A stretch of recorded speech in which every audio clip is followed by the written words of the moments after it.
Hello and welcome. This is James Blanchard Cisneros at your service. Today I'll be reading the September 1st Daily Inspirational Message. It's a condensed version, 2 paragraphs long. Then I'll center myself to a little prayer and then make a couple comments in the message, and I trust it will assist both of us on our journeys. Okay, here we go. The title, Being a Conduit for Peace in Your Workplace. Paragraph 1. The ego has programmed us to believe that our experience in our workplace is predominantly impacted by the people who are in it. We have bought into this programming. If we have bought into this programming, our attitude goes up and down depending on how the people around us are acting. Today, let us stop giving our power away to the ego's programming and to the outer world. Let us take our power back by accepting personal responsibility for our attitude, for how we choose to define our experience. We have the final choice about what thoughts we support and thus the attitude we take. If you desire to experience more peace in your workplace, then through your attitude, become a conduit of peace and radiate peace. Make the conscious choice to see everyone through the lens of peace. Paragraph 2. Today, let us take back control of the thoughts we think and thus of our attitude in our workplace. Doing so helps remind us that we, and not anything or anyone in the external environment, have power over us. It is we who should be in control of our mind and attitude. Once we control our attitude, we control how we participate in this world. Today, our workplace environment will provide us with the opportunities needed to retrain our minds to think in alignment with the mind of God. Today, let us stop making excuses if our attitude is not in alignment with the mind of God, with our loving nature. Let us no longer blame the outer world for our internal dialogue. Instead, let us learn to choose our thoughts so that they can bring peace to our mind and become a beacon of peace for others.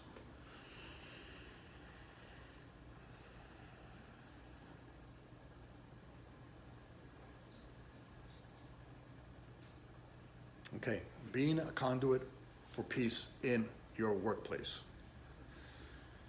Of course, we have never been frustrated by anybody in our workplace, correct? Okay. The idea today is, first, let's remember what we're here for. We're here to be the light of the world, okay? One of the expressions of this light is, one of the primary expressions of this light is peace. And so wherever we go, if we're aligned with our natural state of mind, with our true nature, with love, then peace is our companion wherever we go, to the workplace, to the shopping center, to the supermarket, through the traffic, to a family dinner. And so if we can remember that peace is always a true part of us. In fact, peace is the only real part of us, because the light and love that we are is a true part of us. And peace is one of those aspects, one of those expressions, one of those reflections. And so this is always what we truly carry, okay? What our ego has programmed us to believe that we carry are thoughts that are unloving in nature, that create conflict and chaos and a lack of peace, okay? So this is just something that we have learned, something that they taught us, they reinforced over and over again, and now we think is somehow useful. And so we go into our workplace, and the ego, because it answers first and loudest usually, because that's how we've been programmed by this world, family, media, society. And so we become frustrated by some action out there that a brother or sister did. We become resentful, even hateful. We want revenge. And so see, the ego only invites conflict and chaos, because the ego wants you to think that the power resides out there somewhere. Because if it resides out there somewhere, then you're not going to look within to align with who you truly are and then offer who you truly are to others. The ego doesn't want you looking within, because it knows that if you start looking within and start seeing that the solutions to the inner self, the higher self provides, are much more useful than the solutions the ego provides, then the ego begins to lose its power over you. And the outer world begins to lose its power over you. Because remember, it's not what's happening out there. It's not how person A or B are acting.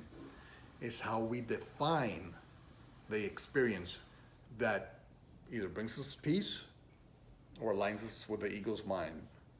Aligns us with God or with the ego. With love or fear. With compassion or condemnation. And so it is we who are in every moment defining our experience. And therefore it is we who hold the true power over our peace or over our pain.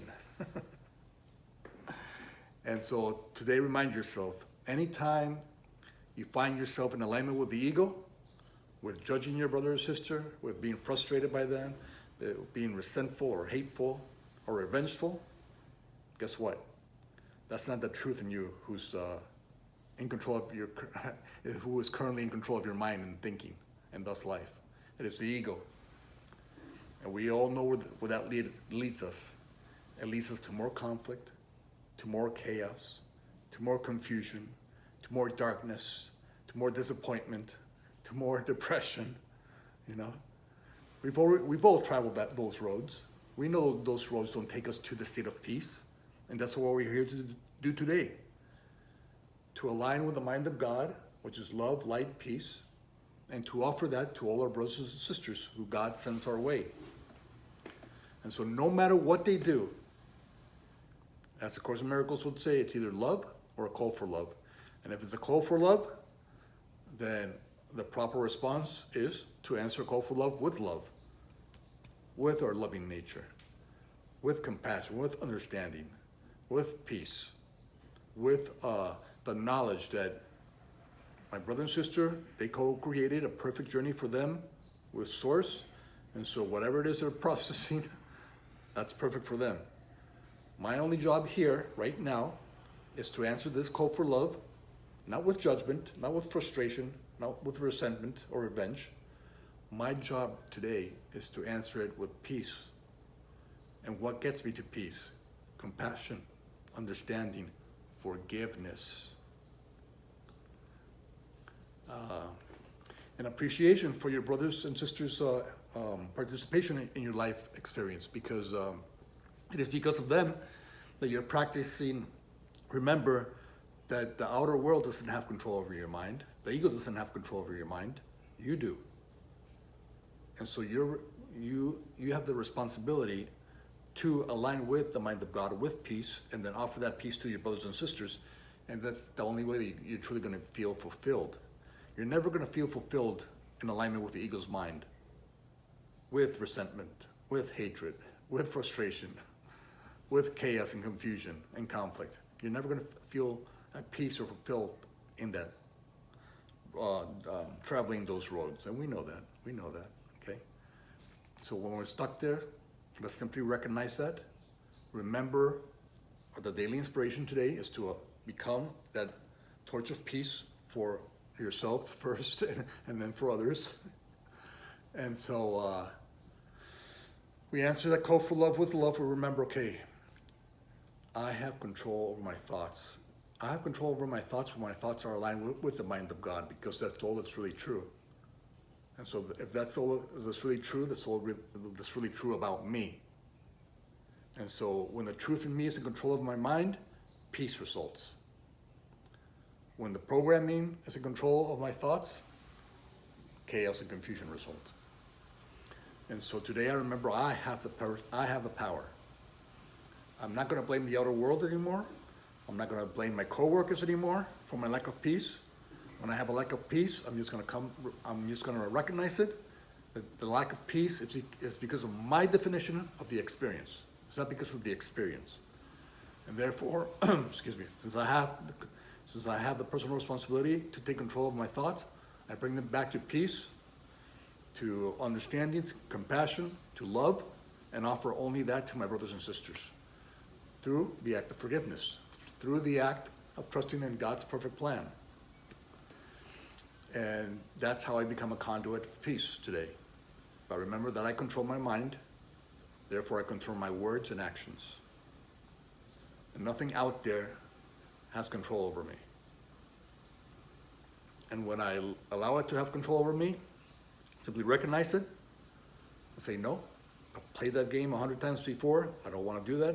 Come back to center, come back to peace, and offer this peace to your brothers and sisters. Reminding yourself in every moment or interaction where the ego seems to take control, you can say to yourself, I can have peace instead of this. Continue saying, I can have peace instead of this. No matter what this is, no matter what the story is, it's all not real, it's all not true because it's all part of the ego's fairy tale. I can have peace instead of this.